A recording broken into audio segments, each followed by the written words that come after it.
आज की इस वीडियो में हम बीएससी 5th सेमेस्टर बॉटनी का यहाँ पास न्यू सिलेबस देखने वाले हैं। तो इस वीडियो का मुख्य उद्देश्य छात्रों को परीक्षा की बेहतर तैयारी के लिए सिलेबस को अच्छी तरह से समझने में मदद करता है। तो सबसे पहले यहाँ पास कोर्स का टाइटल देख लो, साइटोलॉजी एंड जेनेटिक्स आपका कोर्स टाइटल है। साइटोलॉजी मतलब क्या होता है, कोशिका विज्ञान होता है, एंड जेनेटिक्स मतलब क्या होता है, अनुवांशिकी होता है। तो ये आपका डीएससी मेन सब्जेक्ट है बॉटनी का। तो ये जो सिलेबस है वो छत्तीसगढ़ के सभी विश्वविद्यालय छात्रों के लिए मोस्ट इम्पोर्टेंट है। तो इस सिलेबस को अच्छे से जान लीजिएगा एंड इम्पोर्टेंट टॉपिक भी देखने वाले हैं जो कि आपके एग्जाम के लिए मोस्ट इम्पोर्टेंट होने वाला है। तो यहाँ पर सबसे पहले देख लीजिए, आपका जो टोटल मार्क होता है वो 100 मार्क का होता है। पासिंग मार्क कितना रहता है, 40 रहता है, ठीक है। जो कि आपको एग्जाम दिलाना रहता है 70 मार्क का, वहां से आपको कुछ नंबर लाना रहता है। एंड जो आपका असाइनमेंट इंटरनल होता है वहां से कुछ नंबर ला के आपको 40 मार्क लाना ही रहता है। तो यहाँ पर सबसे पहले हम लोग टॉपिक देखेंगे। तो यहाँ पर यूनिट्स देख सकते हैं, फर्स्ट थर्ड फोर्थ यहाँ पर दिया गया है। तो यहाँ पर तो यहाँ पर हम लोग फर्स्ट यूनिट को देखेंगे। फर्स्ट यूनिट में क्या इंपॉर्टेंट बस दिया गया है। तो यहाँ पर फर्स्ट देखिए, the cell wall plasma membrane यहाँ पर दिया गया है। तो यहाँ पर सबसे पहले सेल स्ट्रक्चर एंड फंक्शन को यहाँ पर देख लीजिए, characteristics of prokaryotic and eukaryotic cell. इसमें क्या बोला गया है, प्रोकैरियोटिक और यूकैरियोटिक कोशिकाओं के बीच में अंतर यहाँ पर बोला गया है। एंड इसके बाद structure function and chemical composition of plant cell का यहाँ पर बोला गया है। पादप कोशिका भित्ति की रसायन संरचना और कार्यों का अध्ययन, ठीक है।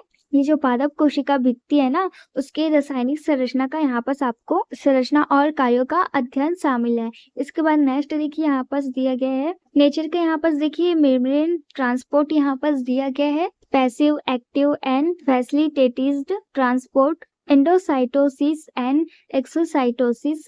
तो यहाँ पर इसमें क्या बोला है, तो यहाँ पर ये बोला गया है जो आपका प्लाज्मा झिल्ली है ना, उसके माध्यम से परिवहन जैसे पैसिव एक्टिव एंड ये सब का यहाँ पास एंडोसाइटोसिस एंड एक्सोसाइटोसिस का यहाँ पास आपको देखना है। इसके बाद यहाँ पास देखिए न्यूक्लियस दिया गया है। तो यहाँ पास केंद्रक की संरचना, ठीक है, स्ट्रक्चर ऑफ न्यूक्लियस यहाँ पास इवोलोप दिया गया है यहाँ पास। इसके बाद देखिए nucleus pore complex, nucleus lamina, molecular organisation of chromatin. And इसके बाद देखिए nucleus cytoskeleton role and structure of microtubules, microfilaments and intermediary filaments. तो यहाँ पास न्यूक्लियस को अच्छे से समझ लीजिए, क्या बोला गया है, संरचना, नाभिक आवरण, कोशिका छिद्र परिसर, इसका मतलब क्या होता है, केंद्रीय परत होता है। यहाँ पर देखिए क्रोमैटिक का आणविक संगठन आपको यहाँ पास पढ़ना है। इसके बाद नेक्स्ट यहाँ पर देखिए, तो यहाँ पास कोशिका कंकाल आपको पढ़ना है। इसमें क्या पढ़ना है, इसके अंतर्गत है सूक्ष्म नलिका यहाँ पास दिया गया है, सूक्ष्म तंतुओं और मध्यवर्ती तंतुओं की भूमिका का संरचना आपको यहाँ पास ये सब पढ़ना है। तो इसमें से ये जो क्वेश्चन दिया गया है, कोशिका कंकाल ये जो है मोस्ट इम्पोर्टेंट है। इसके बाद नेचर का यहाँ पास दिया गया है, एंडोसाइटोसिस एंड एक्सोसाइटोसिस ये भी इम्पोर्टेंट है, आपके एग्जाम में आ सकते हैं। इसके बाद देखिए प्रोकैरियोटिक यूकैरियोटिक में अंतर पूछा जा सकता है, इसकी संरचना भी पूछा जा सकता है, तो इसको पढ़ लीजिएगा, ये भी इम्पोर्टेंट है। एंड यहाँ पर plasma membrane and structure and chemical को भी पढ़ लीजिएगा, ये भी मोस्ट इम्पोर्टेंट है आपके एग्जाम के लिए।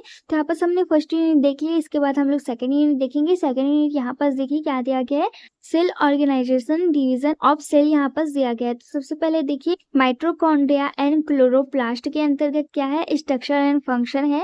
मतलब माइटोकॉन्ड्रिया और क्लोरोप्लास्ट के यहाँ पर स्ट्रक्चर एंड फंक्शन आपको पढ़ना है। इसके बाद देखिए एंडोप्लाज्मिक रेटिकुलम, ठीक है, एंडोप्लाज्मिक रेटिकुलम मोस्ट इंपॉर्टेंट है। इसका क्या पढ़ना है, आपको स्ट्रक्चर पढ़ना है एंड फंक्शन पढ़ना है, ठीक है। एंडोप्लाज्मिक रेटिकुलम का आपको स्ट्रक्चर एंड फंक्शन पढ़ना है जो कि मोस्ट इंपॉर्टेंट है। तो आपस माइटोकॉन्ड्रिया एंड क्लोरोप्लास्ट एंडोप्लाज्मिक को भी अच्छे से पढ़ लीजिएगा, ये आपके 10 मार्क के क्वेश्चन में पूछा जा सकता है। इसके बाद देखिए रोल इन प्रोटीन सिंथेसिस, इसको भी एक बार पढ़ लीजिएगा, ये आपके 5 नंबर के क्वेश्चन में आ सकते हैं। इसके बाद देखिए गोल्जी एपरेटस, यहाँ पास आपको इसमें इसके अंतर्गत क्या देखने को मिलेगा, ऑर्गेनाइजेशन, प्रोटीन ग्लाइकोसाइलेशन, लाइसोसोम्स यहाँ पास देखने को मिलेगा। तो सेकेंड यूनिट सिंपल से समझो, आपको यहाँ पास क्या देखने को मिलेगा, माइटोकॉन्ड्रिया एंड क्लोरोप्लास्ट का आपको संरचना और इसका कार्य को पढ़ना है। एंड इसके बाद है एंडोप्लाज्मिक रेटिकुलम का भी संरचना और कार्य को पढ़ना है। इसके बाद देखिए, इसके बाद क्या दिया गया है, प्रोटीन संश्लेषण की भूमिका को आपको पढ़ना है जो कि 5 नंबर के क्वेश्चन में पूछा जा सकता है। इसके बाद आपको क्या पढ़ना है, गोल्जी उपकरण का संगठन पढ़ना है, फिर प्रोटीन ग्लाइकोसिलेशन एंड लाइसोसोम को पढ़ना है।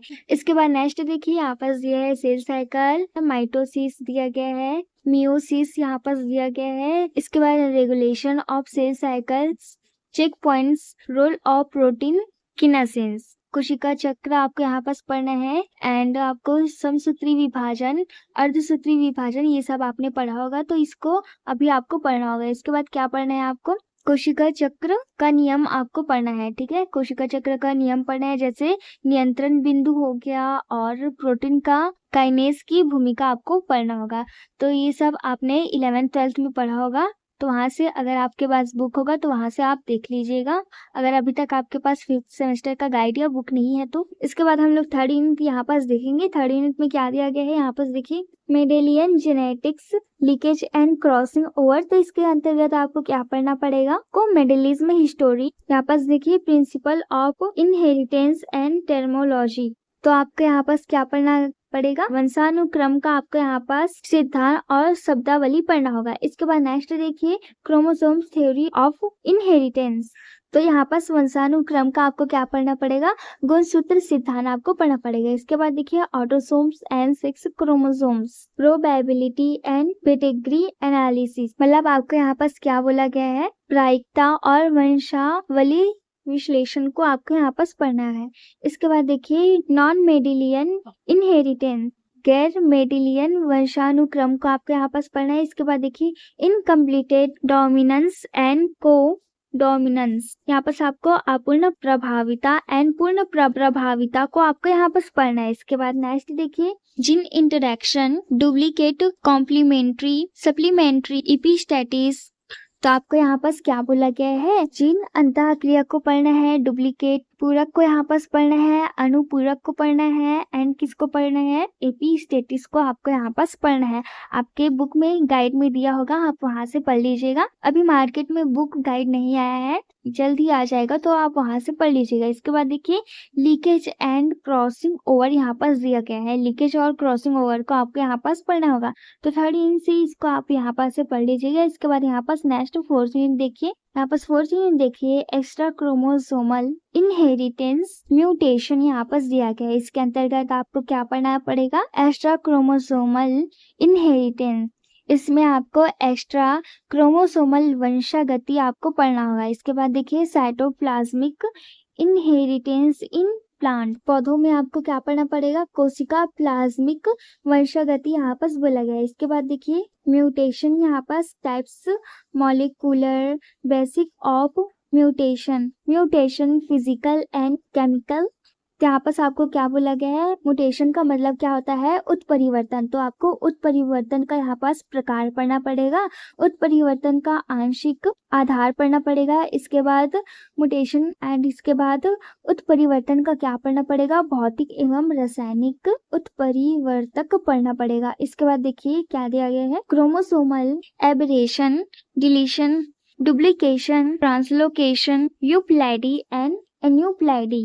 यहाँ पास लास्ट वाला टॉपिक क्या बोला गया है, क्रोमोसोम्स वाला गुणसूत्र विपथन, यहाँ पास विलोपन बोला गया है, दोहराव बोला गया है, व्युत्क्रमांक क्रमांक बोला गया है, स्थलांतरण बोला गया है, यूप्लोइडी एंड न्यूप्लोइडी। यहाँ पास आप ये सब आपको पढ़ना होगा। तो आई होप आपने सिलेबस को अच्छे से समझ लिया होगा। आपके 5th सेमेस्टर बॉटनी से ये सिलेबस लिया गया है, तो इस सिलेबस को अच्छे से पढ़ लीजिएगा। ये सिलेबस आपके एग्जाम के लिए मोस्ट इम्पोर्टेंट है। एंड जो लास्ट यहाँ पास देखे हैं हम लोग ने गुणसूत्र विस्थापन, ये जो टॉपिक है मोस्ट इम्पोर्टेंट है, ये आपके 10 मार्क के क्वेश्चन में पूछा जा सकता है। ठीक है, ये सारे अच्छे से पढ़ लीजिएगा। अभी आपके पास बुक नहीं है, बुक गाइड नहीं है, कुछ देर रुक जाइए, फिर आपके मार्केट में आ जाएगा।